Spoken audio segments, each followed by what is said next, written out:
नमस्कार। इस वीडियो में मैं पाली भाषा की व्युत्पत्ति और उसकी विशेषताओं के संबंध में आपसे चर्चा करूंगा। पाली भाषा की हम जब उत्पत्ति की बात करते हैं तो उससे पहले पाली शब्द की व्युत्पत्ति के विषय में जानना बहुत जरूरी है। इसके संबंध में बहुत से मत प्रचलित हैं, जिनमें कुछ मत मैं आपके सामने रखूंगा। कुछ विद्वानों का मानना है कि आचार्य बुद्ध घोष, जो कि 4th शताब्दी में हुए, और आचार्य धम्मपाल, जो कि 6ठी शती ईसा पूर्व हुए, उन्होंने पाली शब्द का प्रयोग बहुवचन या मूल त्रिपिटक के लिए किया है और उससे यह शब्द पाली भाषा के लिए आया। इसके अतिरिक्त कुछ विद्वानों का यह भी मानना है कि आचार्य विधुशेखर भट्टाचार्य ने पंक्ति से पाली की उत्पत्ति की, अर्थात पंक्ति शब्द से पाली की उत्पत्ति हुई, और उन्होंने कहा कि पंक्ति से पांति, पांति से पत्ती, पत्ती से पल्ली और पल्ली से ही पाली शब्द जो है वो निर्मित हुआ। भिक्षुक सिद्धार्थ ने पाठ से पाली शब्द की व्युत्पत्ति मानी है।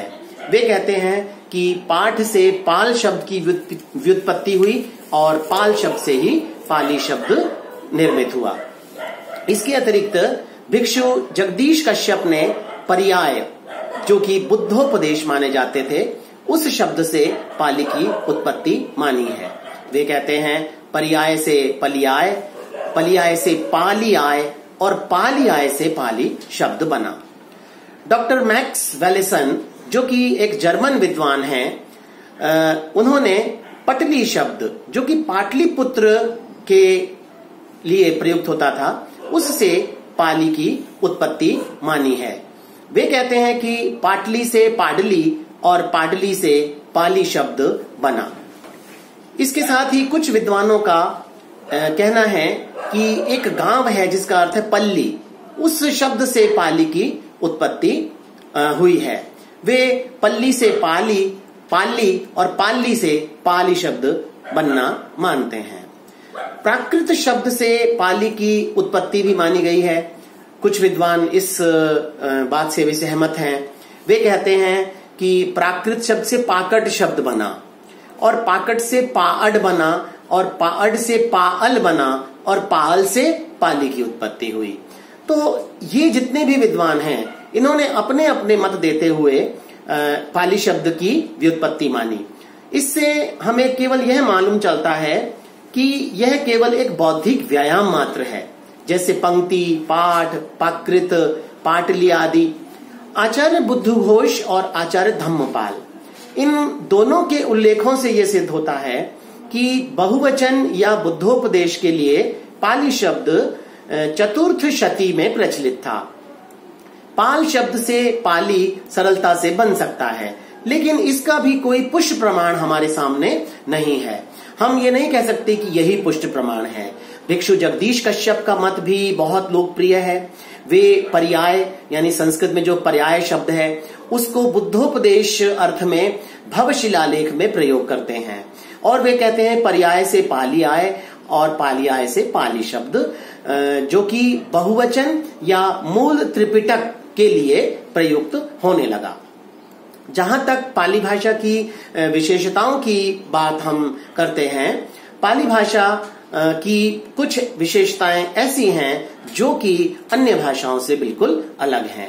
जैसे पाली के वैदिक संस्कृत की 5 स्वरध्वनियां री, रिरी, लरी, आई और औ, और 5 व्यंजन लुप्त हो गए, श और श तथा विसर्ग, और 2 नए स्वर आ गए, ह्रस्व स्वर ए और ह्रस्व स्वर ओ, ये भी आ गया। पाली में संस्कृत के ऐ का ऐ हो जाता है और औ का ओ हो जाता है। संधियों में केवल 3 संधियां हैं, स्वर संधि, व्यंजन संधि और निगहित यानी अनुस्वर संधि। विसर्ग संधि पाली में नहीं है। पाली में हलंत शब्द भी नहीं है, केवल अजंत ही हैं। हलंत शब्दों को अकारांत बना देते हैं और अंतिम व्यंजन का लोप कर देते हैं। जैसे धनवत का धनवंत हो जाना, आत्मन का अंत हो जाना।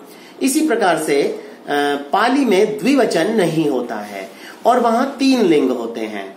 शब्द रूपों में चतुर्थी और षष्ठी के रूप समान होते हैं। पाली में 500 से अधिक धातुएं हैं, 9 गण हैं, अवारी और जूहो त्वादि नहीं है। पाली में वैदिक संस्कृत के तुल्य तुम अर्थ वाले अनेक प्रत्यय मिलते हैं, जैसे तुम, तवे, तुये, और जी जैसे जिनितुम, हा जैसे पहातेव, और गण जैसे गणे तुये आदि। जहां तक आत्मने पद के प्रयोग की बात है, पाली में आत्मने पद का प्रयोग प्रायः लुप्त हो गया था और परस्मयी पद बाकी रह गया था। इसी प्रकार से पाली में तद्भव शब्दों का आधिक्य है। तत्सम शब्द और तद्भव शब्दों का आधिक्य है, लेकिन तत्सम शब्द और देशज शब्द बहुत कम है।